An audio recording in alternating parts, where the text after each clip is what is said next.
Hari ni kita masak nasi kau mok dengan cara mudah dan simple. Yang penting sedap. First, korang kena beli set nasi kau mok ni daripada Shalili Cik Harun. Dalam kit ni ada set lengkap untuk masak nasi kau mok. Dia ada bagi sos Thai, bahan perapan ayam, 500 gram beras basmati, bawang goyeng, bahan untuk masak nasi. Semua bahan tu cukup untuk masak nasi kau mok. Cuma korang kena tambah susu cair dengan daun ketumbar je. Cara masak pun mudah. First, korang perak ayam pakai sebut ni. Bahan perap ni cukup untuk sekilo ayam atau seekor ayam. Tabur sebut ni, letak setengah cawan air. Gaul, balut, simpan dalam peti ais. Perap minimum 30 minit. Lagi lama perap, lagi sedap. Untuk nasi pula, korang tuang beras basmati ni 500 gram tu cukup untuk makan 5 ke 6 orang dewasa. Lepas tu korang cuci macam biasa, rendam 30 minit. Lepas tu toskan, ambil rempah ni, tuang dalam beras. Lepas tu letak 3 setengah cawan air. And then tambah setengah cawan susu cair. Gaul, masak dalam rice cooker. Jangan risau, semua step tu ada ajar dalam menu yang dibagi ni. Sementara tunggu nasi masak, kita keluarkan ayam yang kita perap tu.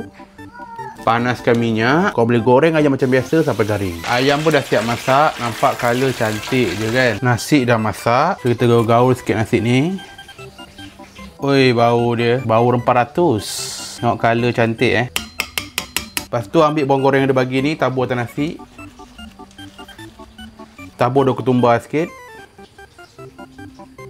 So nasi dah siap untuk dihidang. Nasi ni cukup untuk makan 5-6 orang dewasa. So boleh makan satu family. Ini sos Thai yang dia bagi kalau kau beli set yang besar tu. Kak, tuang dalam mangkuk. Tambah sikit daun ketumbar. Siap. Nasi kau mok instant kita dah siap. Nampak menyelerakan. Ini sos Thai dia. Kita tuang sos Thai kat atas ayam sikit. Tengok ayam beranggup.